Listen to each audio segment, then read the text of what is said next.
All right, everybody, welcome back to Matt Money. Today we have the opportunity to bring to you, very early this morning, NG Energy's mobilization towards the CNU9, which is their flagship property. And if I haven't told you guys enough about it yet, it's over 300,000 acres, approximately 1.5 TCF of prospective resources. We can hop right into the actual news release that they have here. Pleased to announce the company and its contractors begin to mobilize the drilling rig and the related equipment to location towards the Magico 1 well, which will be drilled and tested. The road and the platform is already completed and construction of the pad is in progress. First load of the 1,500 horsepower Independence 61 contracted to Independence Energy are being mobilized and will include containers, sludge tanks, 2 frac tanks, and 3.5-inch tubing and casing designs provided by Corpac Steel and Pipe Supply.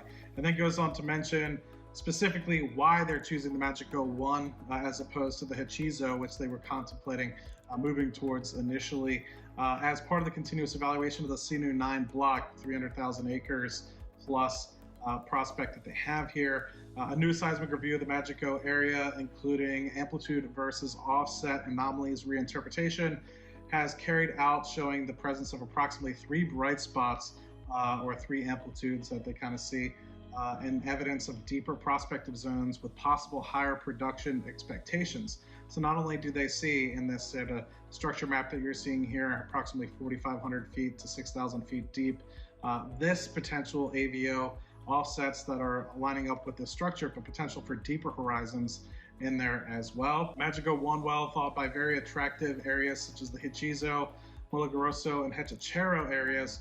Hechizo is one that was underlyingly discovered by Ecopetrol back in 1992.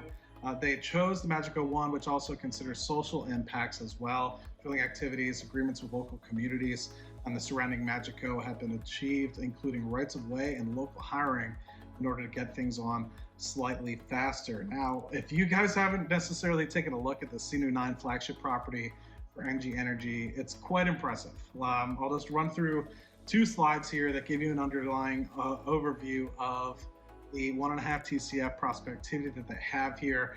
So on this block, they have approximately 72% working interest. They have 4 wells that are already fully funded, $27.7 million with the financing package from CP Ven, which allows them to construct and complete those 4 wells. But more specifically talking about the area that they're drilling, 37 BCF of contingent resources. Those are based off that initial results in the northern part of the CNU9 that's already been penetrated back in 1992.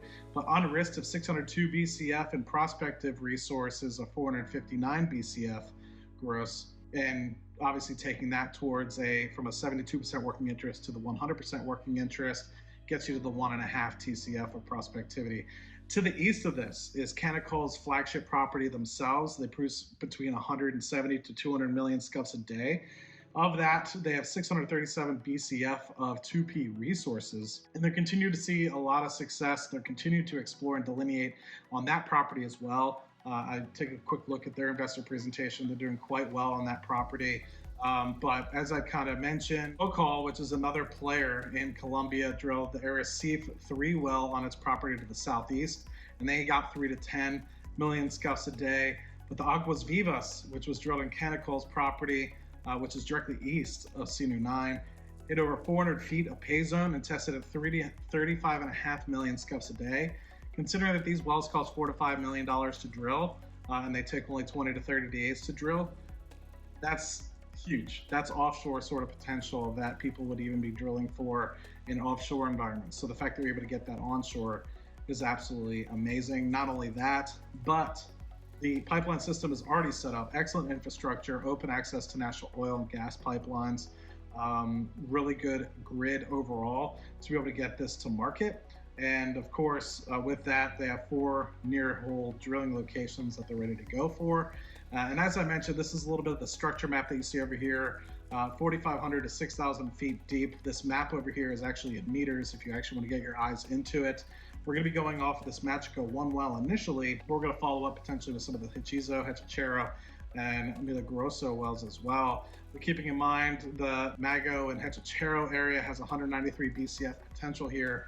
You can see there's a pretty wide range these 4,000 meters shows basically 4 kilometers here. So you can see the magnitude of the sort of structures that we're looking at here are pretty extensive, kilometer, 2 kilometers in length in some of these particular areas and fault blocks throughout the structure. So pretty extravagant here. You can see a lot of the outlining to get that 800 BCF of prospective resources and additional leads, getting you another 637 BCF, with this north area kind of already being delineated, where you have the 51 BCF on 100% working interest basis. So keeping in mind that this is prospective resources, but this is a company maker.